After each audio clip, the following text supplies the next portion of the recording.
Hola, volvemos a encontrarnos una vez más en la cuarta edición de Conversando de Literatura con Miguel González Corrales.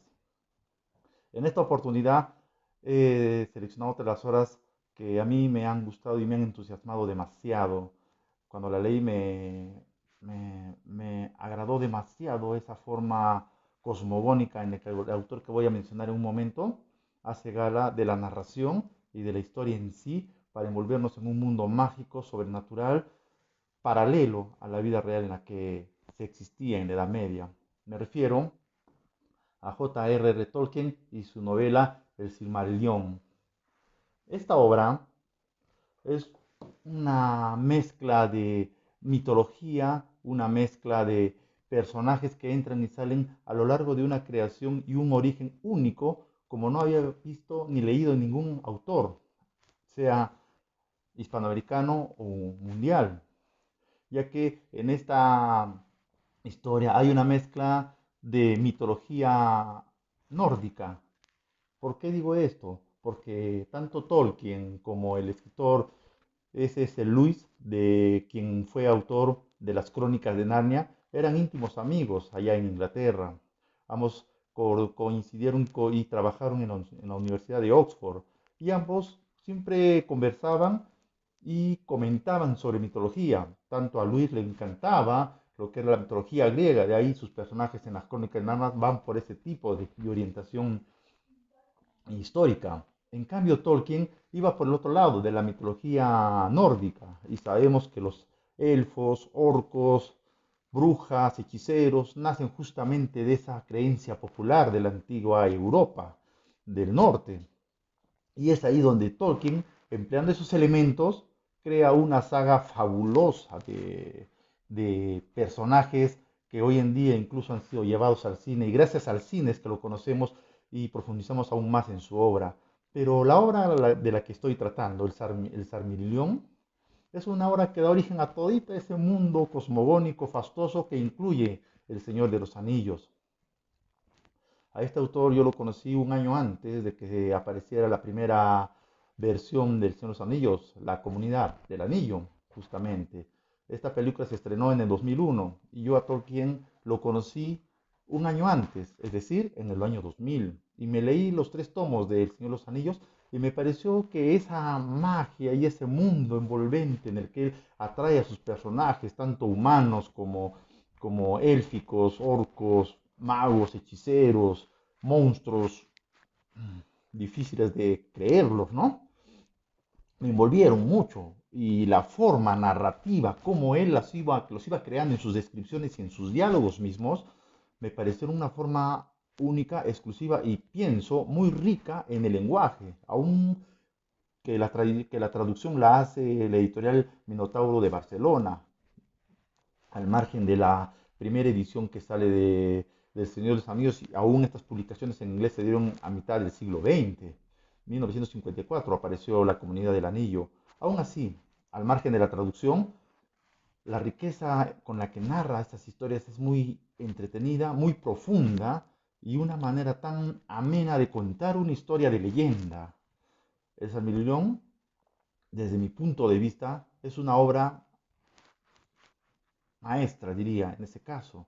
¿Por qué? Porque él enfoca tanto el lenguaje y la forma de cómo van apareciendo desde los orígenes los elfos, los orcos, como a lo largo de varias escenas aparecen historias que nos van envolviendo el origen de un mundo creado prácticamente por la invención de Tolkien a través de una saga extraordinaria que dura, desde lo que se entiende la obra, milenios.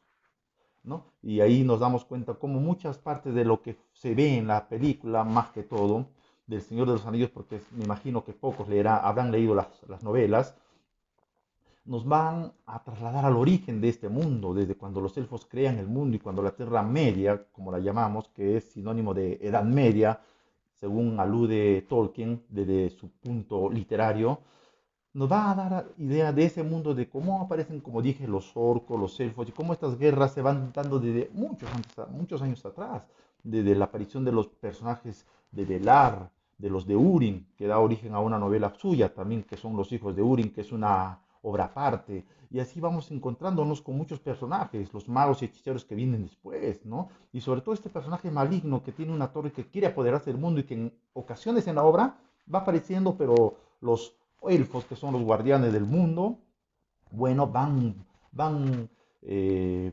aplacando sus deseos de conquista y de ambición. Me refiero a Sauron, este personaje que desde los orígenes aparece de la nada para apropiarse de un mundo oscuro y que posteriormente van a trasladarse a lo que son los días y las noches.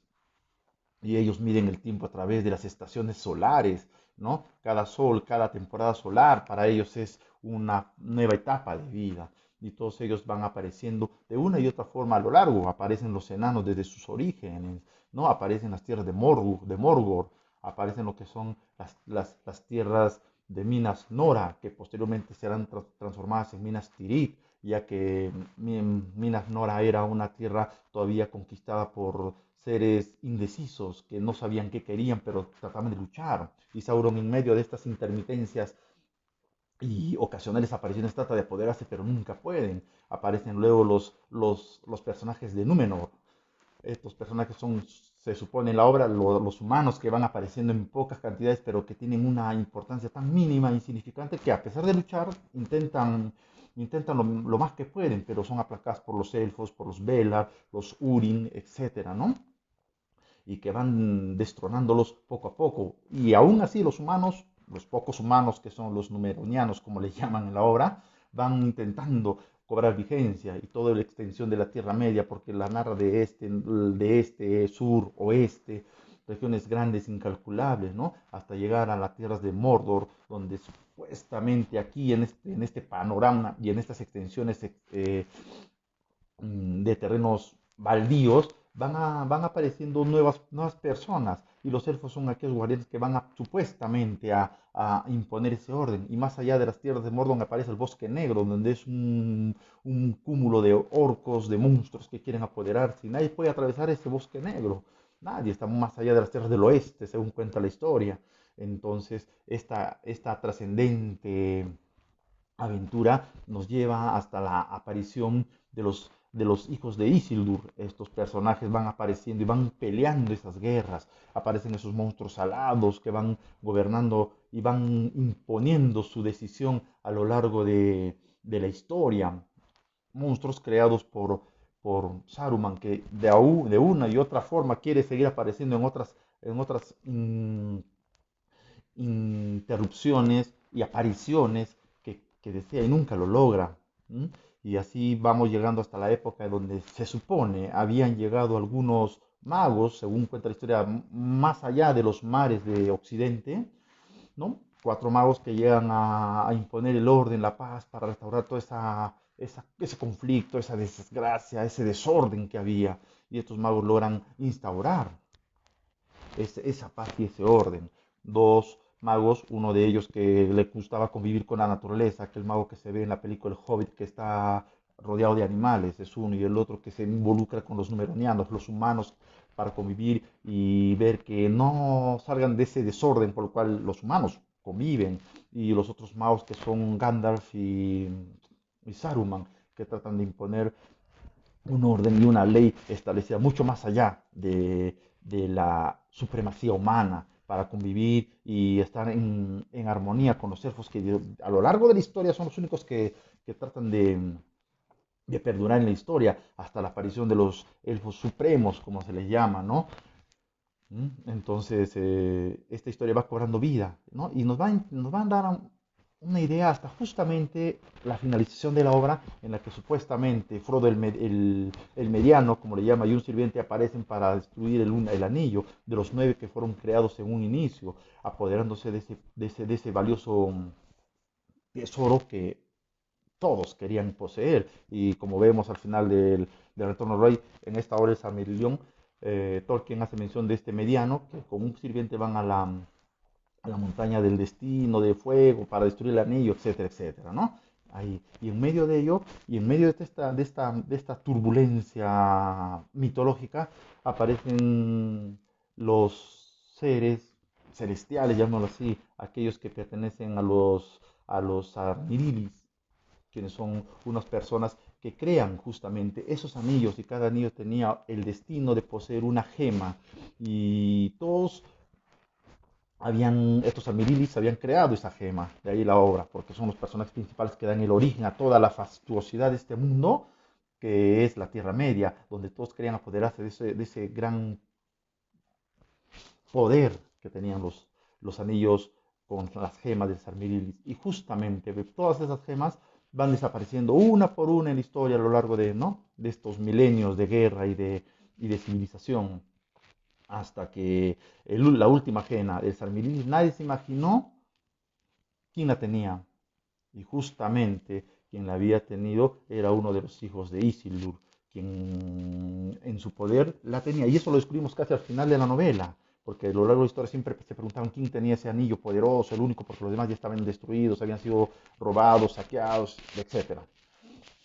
Y en la final de la obra vemos eso, y justamente Frodo el mediano es el que coincide, y eso nos da una idea de esta comunidad del anillo que surge y tienen el anillo y lo encuentran, ¿no? Justamente, y el Hobbit nos da la idea de cómo Bolsón pues encuentra el anillo de casualidad extraviada de una de las minas antiguas donde habitaron los enanos y Gollum quería apoderarse, etcétera, ¿no? Que es muy aparte, pero la idea nos da ahí, justamente en esta novela de Tolkien, la cual estoy comentando.